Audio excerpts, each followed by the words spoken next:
Hey everybody out there, my name is Dragnix, and have you ever wanted to explore an ancient Egyptian tomb? Egyptian culture has always fascinated me, from creatures like the Anubis, to Horus, the old gods, to Queen Cleopatra, for example. And in this case, we get to play as an explorer in one of these tombs, trying to figure out exactly what's going on in Hieroglyphika. The game is $9.99 and came out on the Steam store today. It does have a 10% discount on launch, and before I begin, I want to make sure you guys know that this key was obtained from the developer for the purposes of review. That won't change my opinion in the end, but you should know that because of FTC guidelines, as well as the whole morals thing, you know?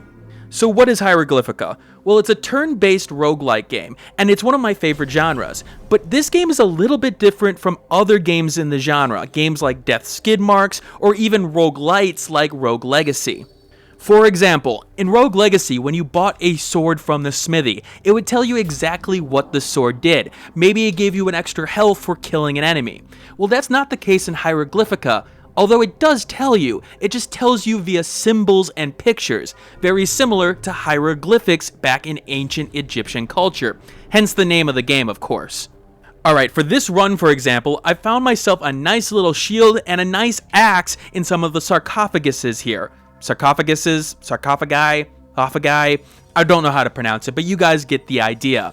So the idea here is to get to the end of the stage, get deeper and deeper into the tomb, exploring and finding more items, making yourself a little bit more powerful. Now, I use the word powerful there very carefully because depending on the equipment that you've got or the enemies that you're going up against, it can be a very different situation of whether you have an advantage or a disadvantage in terms of combat and the abilities that your items will give you. So let's pause the video here and take a look at this axe's stats. Now, you're probably saying to yourself, Dragnix, I have absolutely no idea what any of the information on screen means. You haven't given me a tutorial, and you haven't exactly explained what's going on. Well, that's exactly the point. This is one of the major mechanics of the game, experimenting with the items and figuring out exactly what they do.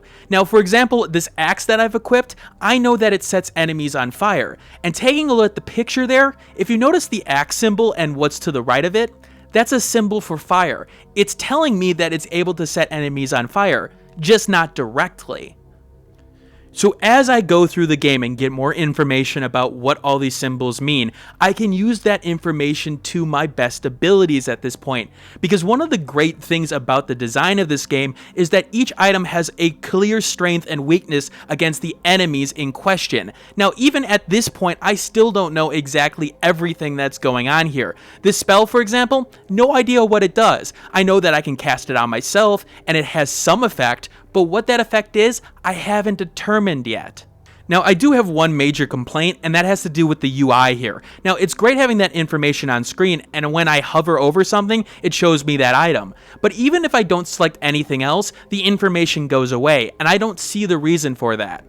But it's not just about the weapons and the items in this case. You have to pay attention to every little single detail about this game in order to make it to the end of the level with as minimal damage as possible.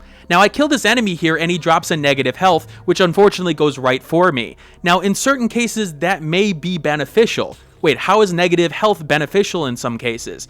Well, it's beneficial if I have the right item, for example, which turns it into a health bonus for me. This indirect information processing is a critical point on whether or not you will enjoy this game or not. If you like things told with you in neon lights, for example, this game isn't for you. But if you like noticing that in the top left, a little fire has developed in the environment in question, you'll be able to figure out that a fireball is about to come down the screen, and you probably should get out of the way. This complements the simple yet effective combat rather nicely. Now, you can go in there guns a-blazing, but you're going to die in that case. But knowing that I can hit this enemy, they've put a negative health drop on the field. And knowing that I can use my shield to bash it back into the next enemy, that's where the critical portion of the game comes in. It's all about strategy, it's all about tactics, and it works in this case. However, that same strength will also turn into a weakness for some players as well. As I mentioned before, the game is strongest when you're trying to figure out exactly what's going on, that you may not have the optimal solution to things and you need to experiment with the items and figure out what's going on. But once you determine that, there's always seemingly an optimal solution depending on the equipment that you have, and not a lot of variance in it. Sure, you get different enemies and different enemy types that you may not have the right equipment for, but if you do have the right equipment, there's always an optimal solution, and in terms of variety in that case, there isn't necessarily a lot.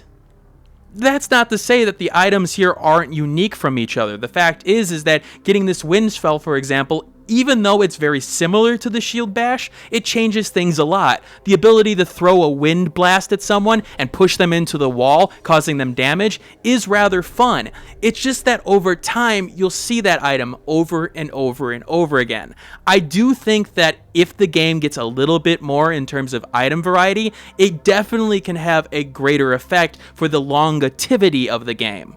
In that same breath, I have to give the creators credit here. The fact is that the items that are here, even though there are one or two items that just affect the stats at the top of the screen, most of the items feel rather unique. This fire axe feels a lot different from the ice lance, because not only will the effect like fire and ice change, but the range of the item, the cooldown of the item, your movement speed. A lot of the secondary stats get affected, and I really enjoy that. Now, like most roguelikes, the game is procedurally generated, and in particular, you'll always seem to find the same enemies in terms of the first floor, the second floor, the third floor. They all really have the same distribution from game to game. I did want to see a little bit more variety there. Now, if you haven't figured this out already, I think the strength of the game, and its biggest strength, is its game design and its game mechanics, and those learning mechanics in particular. Now, what about the weakest element of the game? Well, the weakest element of the game for me is the UI and technical implementations. And I'm not talking UI in terms of information. I understand those decisions. But it's more so the actual interaction with things and the lack of options that I'm talking about. For example, this game only really has one resolution option. Now, the game does have a full screen and a windowed mode, but the fact is the windowed mode always defaults to your desktop's resolution. If you wanted to make it smaller, like you've got multiple things going on at once, and considering this is a turn-based game, it's rather slow, the fact is you can't do that, and that is rather annoying. I really do think that resolution options, a couple of basic ones, is rather a basic of PC gaming, and I was disappointed for this game in terms of its lack of options. You can change the music, you can change the sound, but you can also not do that from this menu. You actually literally have to go back to the title screen. And even when you were in full screen mode, when you alt-tabbed into it, it took it a little bit of time to try to get back to where it needed to be. Like, you couldn't necessarily select an action right away. It's also the UI that's sort of bothersome here in terms of in combat. Now, when you select something, it will come up with a little bit of a menu so that you have little options that you can click on. For example, I click on this hand here to open that up. Now, when you have a lot of enemies and a lot of interactables in a small area at this point, it can get actually very, very precise of where you need to click. And there are no keyboard shortcuts at this point. It's all done with the mouse. Now, while I don't expect the game to have controller support, for example, especially the fact that it doesn't say it has controller support on the Steam store page, I do expect a little bit of options in terms of the ability to manipulate the environment and things. Maybe the ability to select an action via the number keys when you've got something selected would have been nice in this case. I thought that maybe it was a mobile holdover, maybe there was some mobile aspirations for this game, but when I thought about it more, it didn't make a lot of sense. You don't like putting overlays right on top of what you just selected because deselection can be sort of annoying in this case. Now, aesthetic-wise, I think the game does a great job in terms of its visuals. Yes, you're going to see a lot of orange backgrounds because this is a pyramid, and you're going to see a lot of design work in terms of that ancient Egyptian style. But when I got a different item, for example, it was noticeable. When I saw the ice, it was noticeable even if it was simplistic. I think the simple design works here, and I think the little touches like the weapons add to it. The sound quality in terms of the sound effects is alright. You do get effects for things like the sarcophagus opening or ice breaking, but the quality of the sounds isn't necessarily the greatest, but I don't expect it at a cheaper game.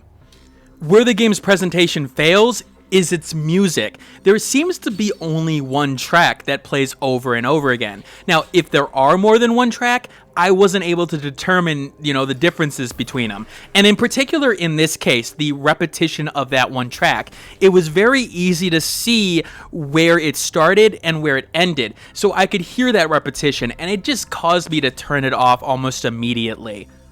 Even if you were to go only open source in terms of the music in question, I know open source isn't necessarily the right term there, but I think people know what I mean. Even if you went that route and wanted to keep the theming of the game intact, I felt like you could have done a good job even with those free soundtracks. You want something slow, something boding, something that, causes a little bit of a sense of dread because you are in a difficult situation. In terms of a target audience, I think Hieroglyphika, in terms of roguelike players, will do an okay job. But the thing is, it is more suited for players who have an attention to detail, in particular like puzzle elements of games that aren't necessarily puzzle elements. A tactical player here will like the elements that the game has, especially if they pay attention to that detail. If you're looking for action, unfortunately I will have to say this, the game's pace is slow. Turns take a while, it could use a little bit of a speed up there, but honestly, it is for those slow and methodical players at this point. The game won't be blowing the doors off the genre, it doesn't have that much innovation, but I did like the unique sort of take of the hieroglyphics of the game and the fact that you didn't necessarily get taught everything that you possibly need to know. The fact is, it is a solid game, not a great game. Alright, this is Dragonix signing out. If you found this video useful, you can hit that like button or share it with a friend, and I will put the Steam review in the description below. In addition, if you have any more questions about this game for me, let me know in the comment section below, and I will do my best to answer them. Alright, I will see you all later. Hey everybody, thanks for watching. If you want to see more content like this, hit that subscribe button in the middle of the screen. The last video I did will be in the top left, and a related video to this will be in the top right. I do have a Twitter handle at the bottom left, and a Facebook page at the bottom right. And of course, you can always subscribe to the Google Plus portion. Anyway, thanks for watching, and keep on gaming.